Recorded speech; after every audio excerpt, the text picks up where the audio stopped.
नमस्कार, मैं हूं प्रभव शुक्ला। मैं आया हूं आज डॉक्टर आयुष गुप्ता के पास, जो पिछले 13 साल से सोहागनगर बलदेवी टावर में अपनी सेवाएं दे रहे हैं, जो कि एक डेंटल सर्जन है। हमारी एक सीरीज है मिथ वर्सेस रियलिटी।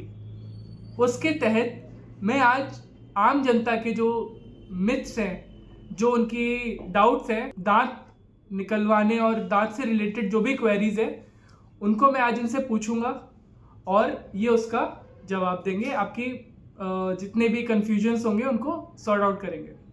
तो नमस्कार डॉक्टर साहब। नमस्कार। तो मेरा सवाल आज की सीरीज का पहला ये है कि लोगों को दांत में तकलीफ होती है, लेकिन फिर भी वो डॉक्टर के पास, डेंटिस्ट के पास दांत उखड़वाने के लिए आने से डरते हैं। तो उनको डाउट होता है कि इससे कहीं कैंसर ना हो जाए, इससे कुछ और बीमारी ना हो जाए, कोई इन्फेक्शन ना हो जाए।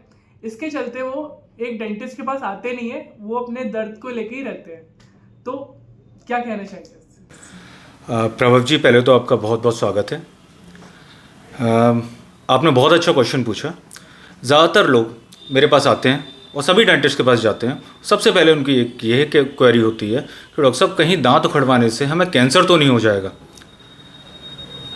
तो ये आपने आम जनता के लिए ये क्वेश्चन मेरे से पूछा है, तो मैं बहुत ही आम भाषा में ये समझाना चाहूँगा अपने फिरोज़ाबाद की जनता को।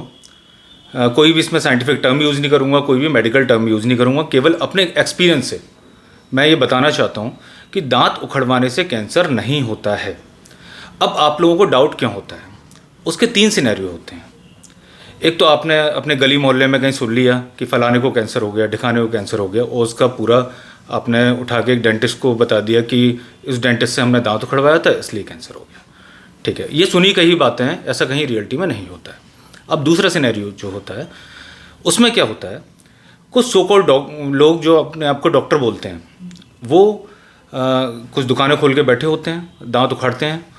अब उनको इतनी नॉलेज नहीं होती कि दांतों के जो औजार हैं दांत उखड़वाने वाले, उन्हें साफ़ कैसे किया जाता है, उन्हें क्लीन कैसे किया जाता है, उन्हें स्टरलाइज कैसे किया जाता है। उन्होंने कोई डिग्री नहीं है, कभी पढ़ाई नहीं की, तो उन्हें स्टरलाइजेशन का मतलब भी नहीं पता होता। अब वो क्या करते हैं, पहले एक व्यक्ति का जिसके दांत में बहुत ज़्यादा मवाद था, दांत उखाड़ा, उसी औजार को, खून और पस लगे हुए औजार को उन्होंने पानी से धोया, साबुन तक यूज़ नहीं किया, केवल पानी से धोया, उसी से आपका दांत उखाड़ दिया। अब वो कैंसर नहीं होता, वो इन्फेक्शन हो जाता है, और दांत की हड्डी, जो दांत के चारों तरफ की हड्डी है, दांत तो उन्होंने उखाड़ दिया, लेकिन दांत के चारों तरफ की हड्डी और वो घाव, उसमें इन्फेक्शन फैल जाता है। अब वो इन्फेक्शन इतना ज़्यादा होता है कि वो आपके दांत की हड्डी को चारों तरफ से गलाने लगता है, और आप इस भ्रांति में पड़ जाते हो कि मुझे कैंसर हो गया दांत उखड़वाने की वजह से, जबकि वो कैंसर नहीं होता है। वो एक ऑस्टियोमाइलाइटिस नाम की एक बीमारी होती है, जो कि दांत की हड्डी में गलाव के द्वारा पैदा होती है। दांत की हड्डी आपकी गलने लगती है, महीनों महीनों सालों सालों तक आपका घाव नहीं बढ़ता है, और फिर आप इस भ्रांति में पड़ जाते हैं कि हमें तो कैंसर हो गया था, लेकिन वो कैंसर नहीं होता है, वो ना किसी रिपोर्ट में कैंसर आता है। अब तीसरा सिनेरियो जो होता है, उसमें सही में कैंसर होता है, लेकिन वो आपको गुटखा, पान मसाला, सिगरेट, बीड़ी या फिर तंबाकू वाले मंजन के उपयोग करने से होता है।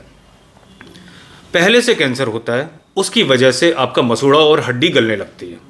अब जब मसूड़ा और दांत के चारों तरफ की हड्डी गलने लगती है कैंसर की वजह से, तब वो दांत आपका हिलने लगता है, और उसे लेके आप फिर किसी ऐसे व्यक्ति के पास जाते हैं जो खुद को डेंटिस्ट बोल रहा है, लेकिन उसे ज़्यादा नॉलेज नहीं है। वो क्या कहता है आपसे कि आपका दांत हिल रहा है, आपको 200-300 रुपये देने पड़ेंगे, हम आपका दांत उखाड़ देते हैं और आप ठीक हो जाओगे। आप भी सोचते हो हिलता हुआ दांत है, उखड़वा देते हैं, लेकिन आपने वो कारण नहीं देखा कि वो दांत क्यों हिल रहा है। वो दांत आपको पहले से कैंसर था, उसकी वजह से हिल रहा था, उसने वो दांत उखाड़ दिया। अब जब वो कैंसर वाले एरिया में वो दांत उखाड़ दिया गया, अब वो घाव, पहले से कैंसर था, अब वो घाव नहीं बढ़ता है और कैंसर स्प्रेड हो जाता है, और वो इतना स्प्रेड हो जाता है कि आप ये सोचते हो कि तो हमने दांत उखड़वाया था इसलिए स्प्रेड हुआ। वो स्प्रेड वैसे भी होना था, लेकिन दांत उखड़वाने की वजह से उसमें तेज़ी आ गई, और आप इस भ्रांति में पड़ गए कि जो कैंसर हुआ है आपको, वो गुटखा खाने की वजह से नहीं हुआ है, वो दांत उखड़वाने की वजह से हुआ है। इसलिए कभी भी आप दांत उखड़वाने जाएं, बिल्कुल डरें, लेकिन उन लोगों से डरें जिनके पास कोई डिग्री नहीं है। आप आएँ, सबसे पहले डॉक्टर की डिग्री देखें, उसका प्रिस्क्रिप्शन देखें कि वो प्रिस्क्रिप्शन पर डिग्री लिखी हुई है कि नहीं, वो योग्य है कि नहीं, उसके बोर्ड पे होर्डिंग पे डिग्री लिखी है कि नहीं। अगर वो आपको पूर्णतः योग्य लगता है तभी दांत उखड़वाएं, अन्य किसी व्यक्ति से दांत ना उखड़वाएं। मेरी आप लोगों से यही गुजारिश है, समझदारी से काम लें। दांत उखड़वाने से कैंसर नहीं होता है। धन्यवाद। धन्यवाद डॉक्टर साहब, ज़रूर काफ़ी लोगों की इससे मदद होगी और अब वो बेफिक्र होके डेंटिस्ट के पास आ सकेंगे दांत उखड़वाने। बिल्कुल। Thank you. ओके, धन्यवाद।